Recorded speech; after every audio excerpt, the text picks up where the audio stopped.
coup, je suis parti sur effectivement un doctorat sur 3 ans où je me suis intéressé aux facteurs de la performance en biomécanique chez le sportif de haut niveau en escalade, notamment au niveau de la force des doigts et des bras et de la puissance au niveau du membre supérieur. Et effectivement, au niveau des doigts, on a travaillé sur la force max, cette capacité à produire une force le plus importante, la plus élevée possible. Et également le RFD qui va être les capacités à produire une force le plus vite et le plus fort, le plus fort et le plus vite. Et ce qui était intéressant là-dessus, c'est que même à l'intérieur de ton échantillon, élite de ton groupe, élite, novice ou confirmé, ou même on appelait ça du top niveau parce que les critères d'inclusion c'était participation à des compétitions internationales pour nos élites. C'est qu'il y a une énorme différence à l'intérieur de ce groupe. Tu avais des grimpeurs qui étaient capables de performer en Coupe du Monde avec une force doigt faible. Je mets des crochets parce que ça reste pas si faible que ça.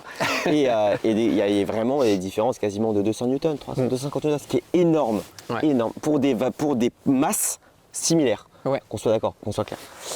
Et comme quoi la performance en escalade, d'ailleurs c'est ce que j'ai bien appris avec ce métier, avec cette thèse, c'est que attaquer l'activité uniquement d'un point de vue énergétique, on se trompe.